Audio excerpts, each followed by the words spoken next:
be talking about how you as a disabled individual can prepare for a case management appointment when it comes to planning your individual support plan. For those of you who may not know what that is a yearly plan that outlines all the services that you are entitled to based on your ability and the state that you are in, or how you can plan for your service monitoring appointment, which for me happens every 3 months, and that appointment is to make sure you're not being abused or taking advantage of your services that you are living with in your IFP.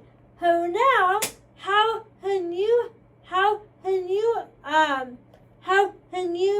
prepare and be ready for your case manager to come to your home or supported living facility, and in turn, how can you make the most out of your appointment? If you haven't seen part 1 of this video, I suggest that you pause this video right here and go watch it and go share that video with your case manager, because that video is dedicated to them, whereas this video is dedicated to you.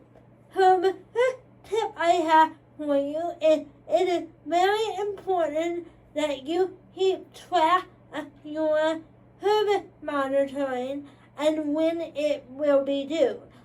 Your case manager oftentimes has a lot of people on their case load, and sometimes it can be hard for them to know when each person's plan is going to be outdated or when each service they have is going to be outdated.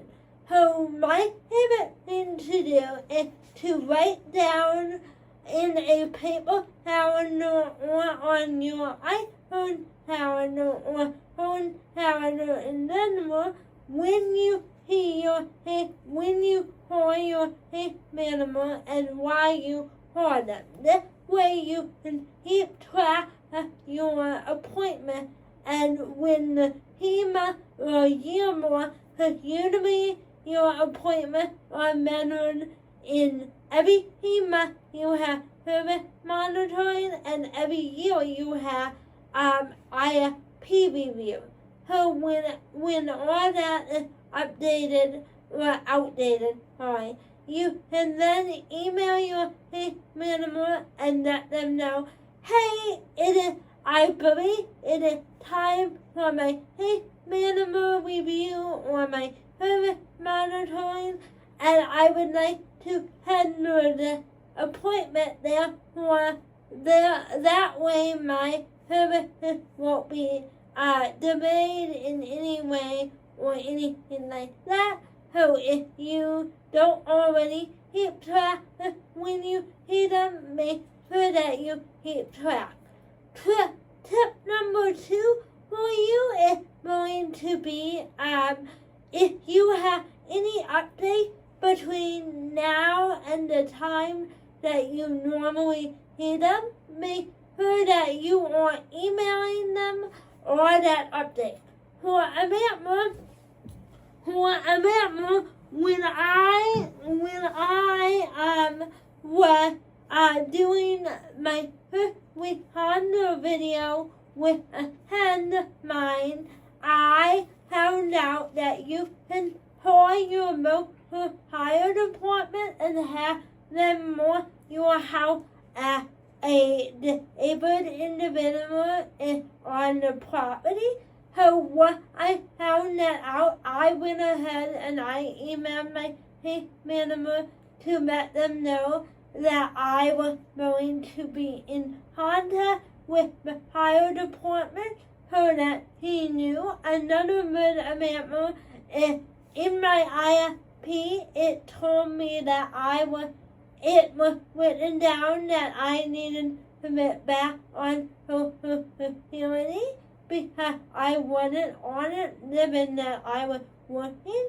So once I completed that task, I emailed my case manager to let her know, hey, that task is done, you can take it off my IFP.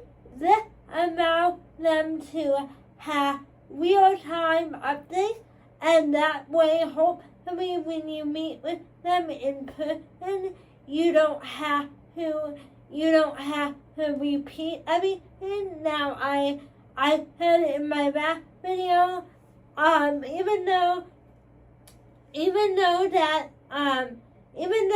that you might be sending the email, somehow you still have to repeat everything, which is really, really annoying.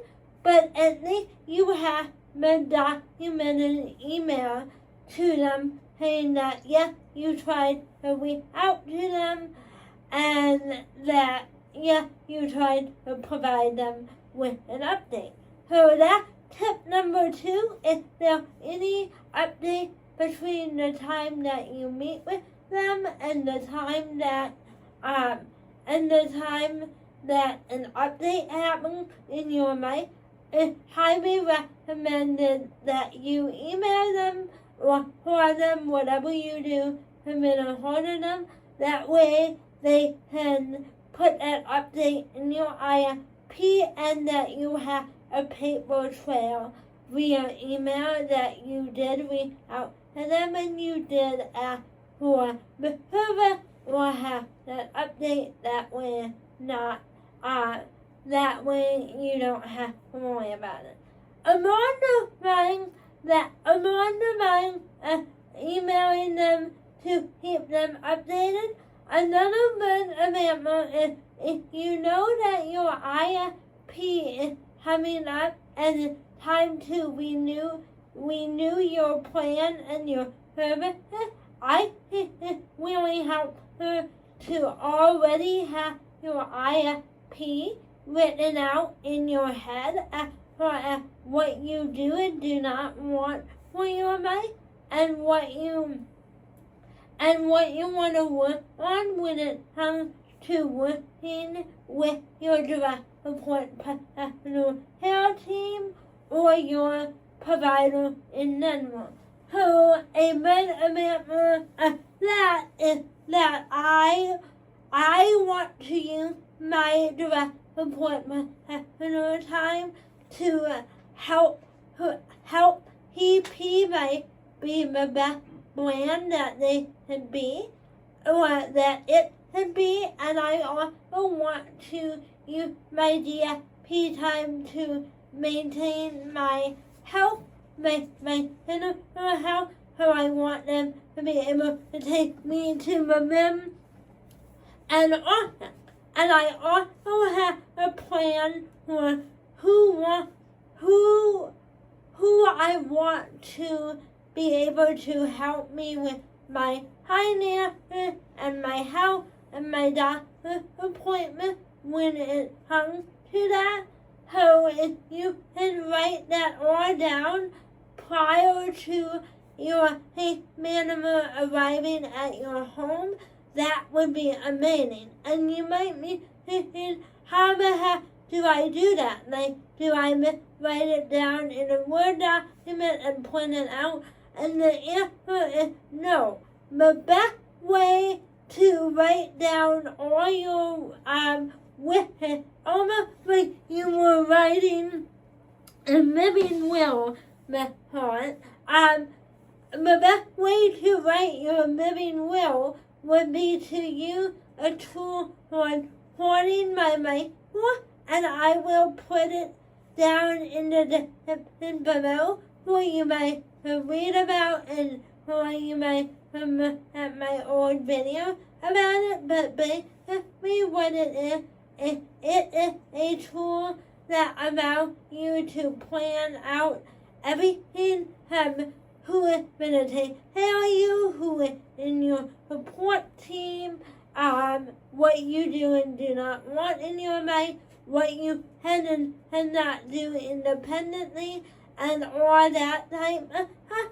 So I highly recommend that before meeting with your case manager, you fill out the document, and then once the day approaches, you print them out, which would allow you to hand them to your case manager. When you hand your case manager, when you print off the document and hand them to the case manager that you are working with, they are required to add it as an appendix. Hopefully that's the right word, but they are required to add it as an appendix to your IFP document, so it is considered, any document that you hand them is considered a vital and important and neither binding document. So don't worry if they're not like personal government written document. Everything that they make you or that you make them have to be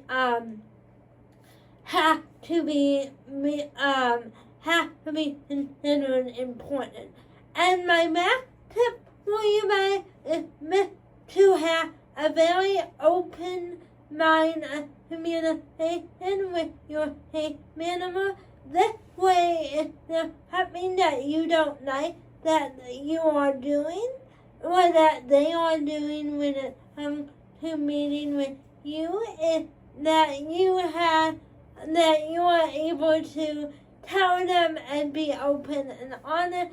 That way they are hopefully able to correct their behavior and do a better job, or figure out something they can do better, or maybe even transfer you to another case manager if things were that bad.